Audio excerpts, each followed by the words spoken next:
সিলেট থেকে ঘুরে আসার পর এতটা ব্যস্ত হয়ে গেছি, একটা চাকরিজীবী মানুষও হয়তো বা এত ব্যস্ত হয় না। তো আমার একটু লেট হচ্ছে, এখন থেকে চেষ্টা করবো রেগুলার ঘুরতে যাওয়ার ভিডিওগুলো আপলোড দিতে।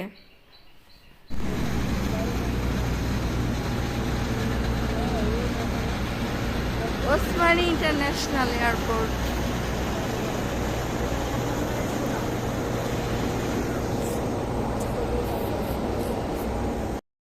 তো ফাইনালি আমরা আকাশযান থেকে নেমে এয়ারপোর্টের ভিতরে ঢুকে পড়ছি, সিলেট ওসমানী আন্তর্জাতিক বিমানবন্দর। আমাদের সঙ্গে সঙ্গেই কিন্তু আমাদের ব্যাগগুলোও চলে এসছে। তো যেদিন আমরা সিলেটে যাই আর কি, ওই দিন কিন্তু অনেক ঠান্ডা কুয়াশা, মানে শৈত্যপ্রবাহ চলছিল। বাইরের পরিবেশটা দেখলে আপনারা বুঝতে পারবেন। আর এখানে এয়ারপোর্টের বাইরে কিন্তু সমস্ত গাড়ি থাকে। বাইরে থেকে গাড়ি নিলে আপনার অনেক সুবিধা আছে, দাম দর ঠিক করে উঠতে পারবেন। কিন্তু এখানে ওরা একটা ফিক্সড করে থাকে যে যেহেতু ওঠাই লাগবে।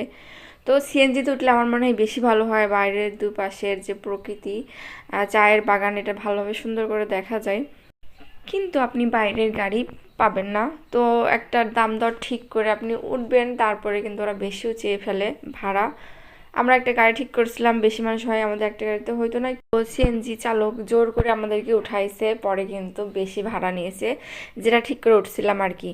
তো একটা হোটেলে নিয়ে যাই, হোটেলটার নাম ছিল স্টার প্যাসিফিক। এটা হচ্ছে শাহজালাল, হজরত শাহজালাল মাজারের একদম সামনের রোডে।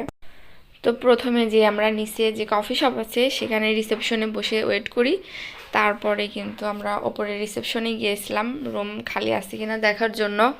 যেহেতু আমরা আকাশযানে গিয়েছি, সো আমাদের ক্লান্তিটা ছিল না বললেই চলে। কারণ ঢাকা থেকে সিলেট আসতে অনেক টাইম লাগে, 7-8 ঘন্টা জার্নি করে আসলে কিন্তু অনেক ক্লান্ত হয়ে যায়। আর বাচ্চা কাচ্চা নিয়ে তো আসলে অনেক কষ্টকর একটা বিষয়। তবে আমার মনে হয় যারা বাচ্চা নিয়ে ঘুরতে যাচ্ছেন তারা ট্রেনে কিংবা আকাশযানে আসলেই বেশি ভালো হয়, অনেক কষ্টটা কম হয়। তো আমরা নিচ থেকে উপরে চলে আসছি। রিসেপশনটা অনেক সুন্দর ছিল। কোথাও ঘুরতে যাওয়ার আগে অবশ্যই বুকিং দিয়ে আসা উচিত, না হলে কিন্তু অনেক প্রবলেম হতে পারে। বাচ্চা কাচ্চা নিয়ে তো একদমই আসা উচিত না। আল্লাহর রহমতে আমাদের এরকম কোনো প্রবলেম হয় নাই। আমরা ফ্রি রুমই পেয়েছি, মানে ফাঁকাই ছিল সব। এখানে ডিসকাউন্টও চলছিল, কিন্তু অনেক সময় রাশ থাকলে আসলে পাওয়া যায় না।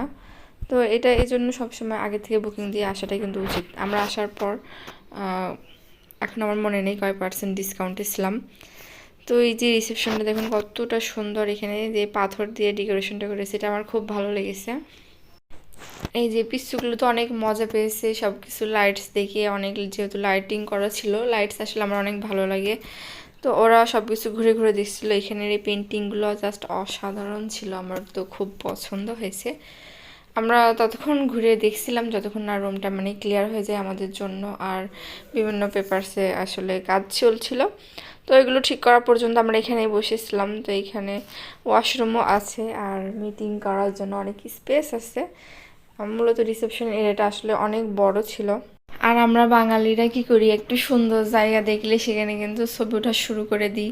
তো এখানেও ব্যতিক্রম কিছু না, সব যার যার মতো ছবি ওঠা শুরু করে দিয়েছে। আর আমি তো বসে এখানে মোনাজাত করছি। এখানে আসার আগের দিন অনেক লং জার্নি করে এসেছি, রাত্রে তেমন ভালো ঘুম হয় নাই, কিন্তু এখানে আসার পরে কিন্তু মেজাজটা ফুরফুরে হয়ে গেছে। বাচ্চারা একটু ক্লান্ত বোধ করছিল কারণ ওরা সারা রাতই প্রায় জেগেছিল, আবার জার্নি করে আসছে। তারপর একটু পরে এই যে আমাদেরকে একজন ওয়েলকাম ড্রিঙ্ক সার্ভ করতে চলে এসেছে। খুব ভালো লাগছিলো, প্রথমবার আসলে আমি কোনো হোটেলে যে থেকেছি আর কি। তো বিষয়টা ভালো লাগছিল। তারপর আমরা একদিন থাকবো বলে সব কিছু ঠিকঠাক করছি, কিন্তু আমরা পরপর 3 দিন থেকেছি। তো এই যে ছবিটা দেখা যাচ্ছে এটা হোটেল মালিকের ছেলের ছবি, সেরকম স্টাইলিশ করে একটা ফটো উঠাই রাখছে। তো আর কি আমি একটা ভিডিওতে নিয়ে নিলাম। তো এই তো ছিল হোটেল ট্যুর, হোটেলের ভিডিওটা নেক্সট ব্লগে শেয়ার করবো সিলেটে কোথায় কোথায় গিয়েছি ঘুরতে। ততক্ষণ সবাই ভালো থাকবেন এবং সাপোর্ট করবেন।